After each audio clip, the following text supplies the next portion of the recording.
Great morning, everyone. I am here at the studio about to go on, and I just want to share a little bit of what was on my mind. I'm not going to talk about it today on the radio.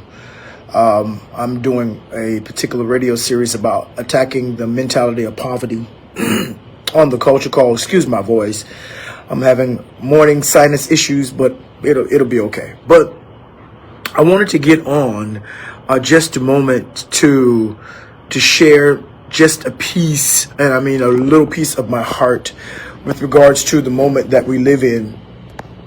Not to bring clarity or not to, definitely not to stir any kind of chaos, but really talk about the concern of learning how to traverse and navigate through moments that are dialectical, moments that live in profound tension. And our difficulty to be able to wrap our minds around and to comprehend tense moments in which we are living in.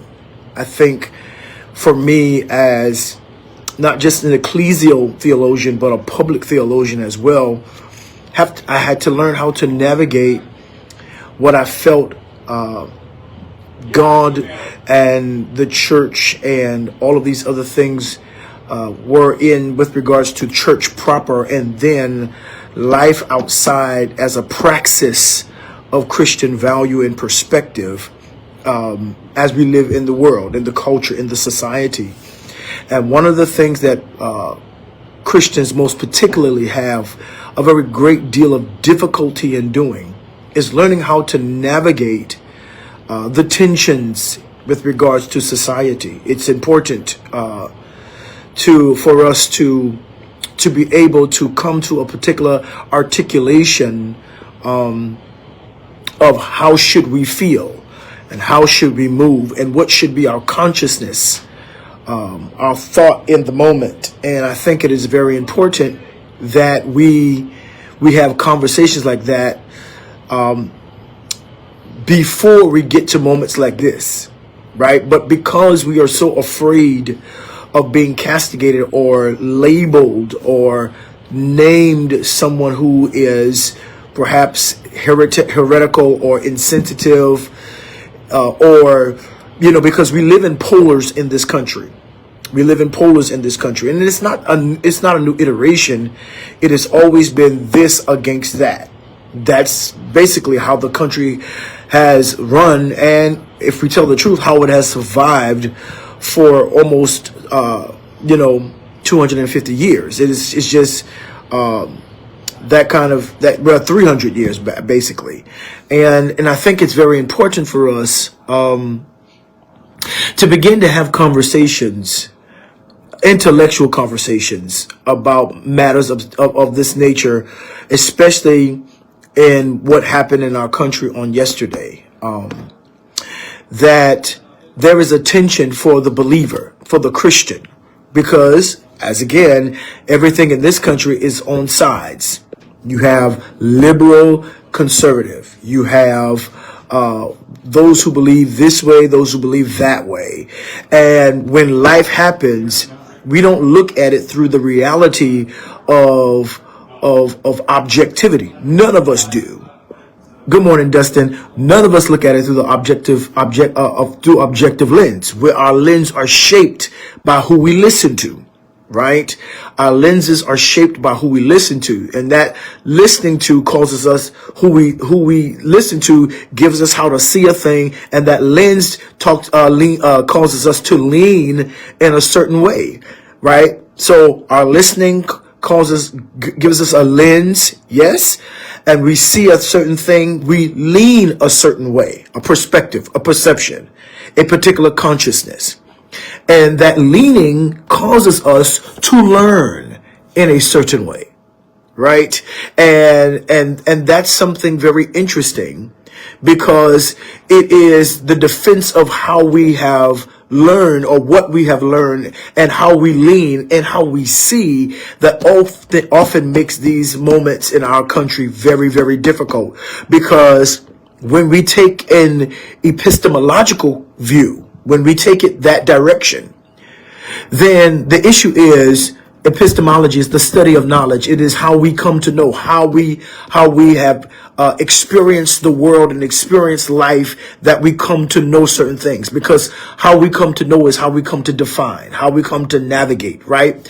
And so all of us in this country, from the moment you are born to the very time that you die, are on an epistemological journey that has to deal with listenings, lenses, and leanings and learnings, right? I don't want to wax theological, but what I am saying is that the very difficult moment that we have is that we try in these moments to try to play God from our perspective. We try to play God from our leaning. We try to say that because I see it this way, God leans with me. God sees it the way that I see it. And that's the only way. And anybody that does not see it my way is diabolical, demonic, satanic. Because again, our epistemology has given us all of these definitions of how to define people who both agree and disagree with us. And I think it is very difficult to navigate the universal principles that God has set up, which do not care whether you are Jew or Greek, bond or free, right? It does not care about the labels that you have figured out in your socio-cultural context. Does not care. The principles of God, rest assured. So here's the deal: a principle. Genesis 8:22 says, "For as long as the earth remain, seed time, harvest, cold and heat, summer and winter, all of those are going to remain intact." All of those are going to remain intact. That's a principle. God doesn't manipulate it. He set up the universal principle. So if a poor person participates in Genesis 8:22, it's going to work for them. Or if they choose not to, the principle still remains. If they get mad because they don't have a harvest, well, they can't blame God. And neither can they blame Satan or any of his works. They have to blame, watch this, the principle. I didn't participate in the principle, seed time, harvest. Therefore, I didn't sow any seed. Therefore, I don't have harvest. We understand that. We understand Galatians tells us that be not deceived, God is not mocked. Whatsoever a man sows, that shall he also reaps. And he kind of talks about, if you keep reading down in the context of that Galatian scripture, he begins to continuously talk about, listen, if you sow this kind of seed, you're going to reap this kind of harvest. If you sow unto your flesh corruption, then you're going to reap corruption, right? And if you sow on this seed, you'll reap eternal life. That is not a biased principle, right? It only becomes dialectical when the principle works against our perspective, against our lens, right? It's only these people who are supposed to die. It's only these people who are supposed to be caught up, right? But the principle don't care about how we feel. The principle is not subjective. The principle is objective, and that is very difficult for American Christianity that thinks it's biblical when it does not even follow the notions of a Christ teaching, right? And so I think we are seeing in our time what happens when God's principles disrupts, erupts, disconnects, diminishes, dismantles our own psychological cogitations, our own spiritual understandings, our own subjective notions. When God says, okay, well, yeah, you sowed that seed. What do you want me to do? I set the principle. You sowed the seed. Again, and I get it because we feel certain types of ways about certain people, places, things in our humanity. And I promise you, y'all, I get it. But the tension, you have to learn how to, people say, two things can be true at the same time. That yesterday had a very highly visible, very, very visible person who claimed Christianity or whatever his faith notions were. Because again, you have to understand, I don't look at it as I'm trying to adjust y'all. I don't look at it as a simple believer. I look at it as a trained, academically and biblically trained believer. I mean, a person that stands outside. And so, here's the deal, and to the question, I think Western Christian evangelicalism has applied and given us the notion that we, the people, can adjudicate eternal matters in terms of when somebody dies, that is out of our jurisdiction concerning their eternity. Because we just do not know, and neither do we want to know, neither do we have the prerogative to be in God's purview. Where God places a soul is God's prerogative, and that is hard for people to notion. Let me tell you why. Because as the man just asked, and he said he's being serious, there are some people who, according to Bible, their interpretation says that the victim should not go to heaven. And then there are other people on the other side who support the victim, who says he's in heaven right now waiting for us. Guess what? Both sides are wrong. Watch this, because we don't get to adjudicate eternity. We get to adjudicate this on the earth. The earth is where God has given us to adjudicate, to judge, to do whatever, right? But when that person begins to slip and to sleep into the eternity, that no longer belongs to us. So we have to say, now watch this. This is why in the African American context, now if you're Eurocentric, you probably don't understand this, but if you've been in an African American church and have ever been in this point, here's what we say: may the works I've done speak for me.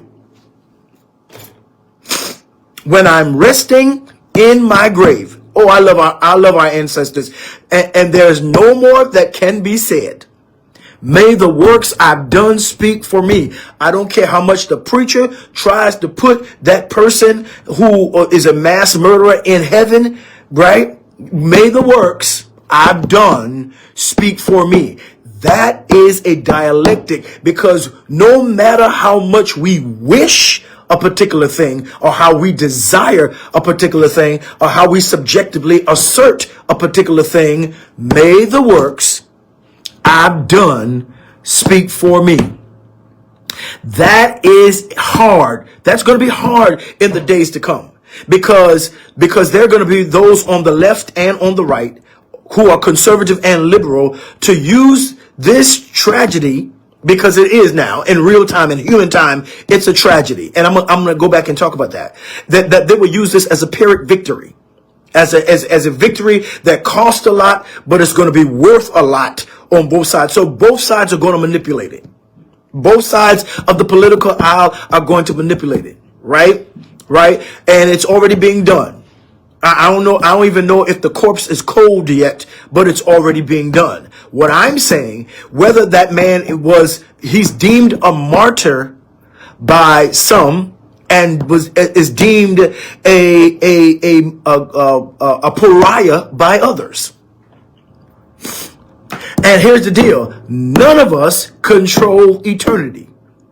Here is the sad thing that I think I think this is such a tragedy, because in life everybody has the possibility to be better. I believe that God's ultimate characteristic is ultimately redemptive, right? Especially in the earth. Okay, so here it is. And there are a lot of people, depending who you're talking about, thinks that God's character is ultimately punitive. I don't think that way. I do not think that God's ultimate character is ultimately punitive. I just don't think that. I think that his character is ultimately redemptive. Now, how he redeems, I don't know. He doesn't redeem that. He doesn't redeem like we want him. And this is the thing that the victim was talking about. And here's the deal. Here's the deal, y'all. Was just castigating a particular community. Boom. then his life was over. I feel a certain way because I can't be a true pastor, a true believer, and say, see, good, that's it. I cannot be that person who has the empathy and the compassion of Christ. And as Jesus says, when the building and the tower fell on these people, y'all are glad about that? Right? No, that's not what I do. That's not who I am. Because the possibility for change, he no longer has it. The possibility for him to have an encounter with somebody who would further elucidate. Let's be real, y'all. He was just 31. He was a young boy. If we're looking at contemporary times, my children are the same age as him. What I'm saying is that I would have loved to have him to have an opportunity to have more life, to see if he could change some of his perspectives by interacting with various cultures. I would have prayed that God would deliver him and free him from his fear and rage of being erased. But he saw life through a lens because of who he was listening to. Let me say it again. He like us see life through a particular lens because of who he was and who we listen to. I, as a person who could have been very well his parent, I could have been his parent. I want to say this again. I could have been his parent. And I know for my child, I would have, even for my children, I'm hoping that God, their perspectives on certain things would change the same way that my parents did and the same way that their parents did. So yes, for me, he is gone too soon. Okay. So, and that's my perspective. He is gone too soon because of the redemptive relationship that I believe God has with humanity. I believe that if it was not interrupted by a bullet of someone who took justice into their own violent hands. And I don't even know if we don't even know there, but you already see again, people are using this tragedy as a Pyrrhic victory for their side, a Pyrrhic victory for their side. And that's absolutely wrong. But here is what I do know. I know his works. Here is what I do know. There are track records. I looked at his videos. Here's what I do know. I saw the words that he said. I do know that. Again, they played what he was talking about right before that the tragedy happened. And he was promulgating a violent notion and castigating people who look like you and I. I mean, and so the dialectic is, how can I despise his action and his praxis in the earth and still have compassion for him, for his eternity? That's hard. And many people who are struggling with that today. And here's that. That's humanity, and that's fair. Because he lived a life. He lived a life where he was hated because he lived a life that he benefited on creating hate vacuums of certain people, black women, black LGBTQ people, immigrants, all of the black men. I mean, he created that life for himself based upon the lens he saw life through. You cannot then come back and then ask people when he dies to create martyrdom or to make him an idol or a paragon of righteousness. For some, that's what he will become. They're going to give him a hagiography as a saint. They're going to make him a saint. I understand that. And so, but here it is. We as believers have to traverse through, we have to traverse, and Emmanuel, you're exactly right. He can't come back from that. May the works I've done speak for me. And watch this. Watch this. It is speaking. And you can't get mad at the black women that he, that he really trolled and insulted. You can't get upset because now they say, okay. You can't get mad. You can't get upset. Oh, that's unchristlike. Oh, no. You didn't call him unchristlike in his life when he was castigating the black women. So how are you calling the black women ungodlike, unchristlike in his death? See, it's the dialectic, y'all, and we don't like the dialectic. We don't like it. He can no longer speak for himself. The only things that speak for him is his works, his videos, his writings. I don't even know his podcasts, all of his interviews. Those are the only things that can speak for him. Period.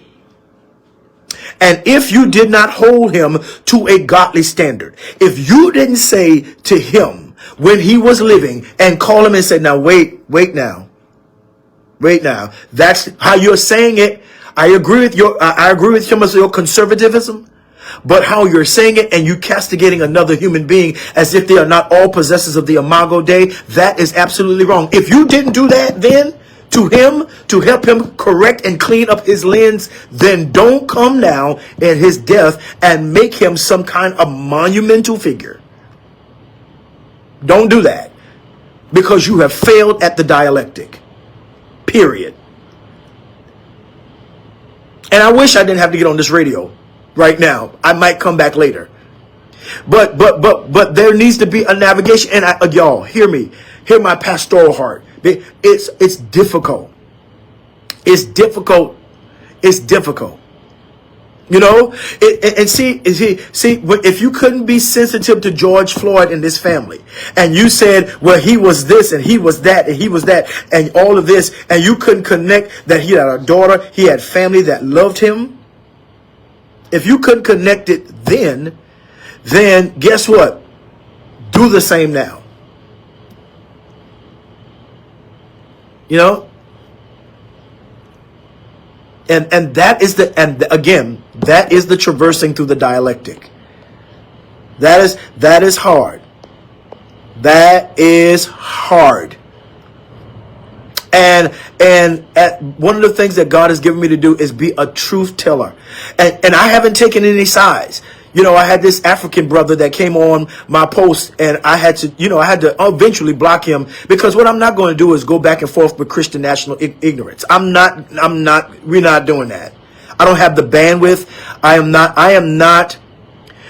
not trying to toggle facts with somebody that's not on my frequency. And his profound loyalty to ignorance is, I thought I blocked him before. So today he was rewarded with the ultimate block. And I love great dialogue, but I don't like ignorance. I cannot, and ignorance for ignorance sake. Let me say it like that. So, again, I want you to sit in that. All I did was put the scripture out there. Words matter on both sides. Watch your words. Watch your words in this moment. Watch your words in this moment. You know, Kathy, that because from their lens, he's telling the truth. See, people don't, again, everybody on here, I want to deal a class, and she asked a great question. He's a truth teller because of their epistemological journey. And if you don't, each and every one of us has an epistemological journey. Epistemology is simply how you come to know. And the question becomes, how do you know what you know? How do you know what you know is truth? How do you know when there is a history that does not share your perspective of that truth? So someone was feeding him a particular lens he was listening to. The boy was 31. 31. He hasn't lived long enough to know about the world yet. That's my sadness. He was making posits and being placed as a paragon for somebody else's machine. He does not know. He hasn't met me. He hasn't met you, right? He don't know all black women, right? Why do you believe what you believe? That is exactly. And see, all of these things, who you listen to, because who you listen to shapes your lens. Your lens shapes your leaning, and your leaning shapes your learning. This man learned from somebody. It is what it is. I gotta go. It's 9:51. I gotta get my station ready. Man, I wish I could continue this, but y'all sit in this. dialogue among yourselves. Put some comments, and when I get off the air, I'll come back. I'm not talking about it on the air today, but when I come back, I promise you I'll pick it up either by live or I'll respond to you directly. All right? Y'all have a great and blessed day. Peace out, and make sure you love intentionally. God bless.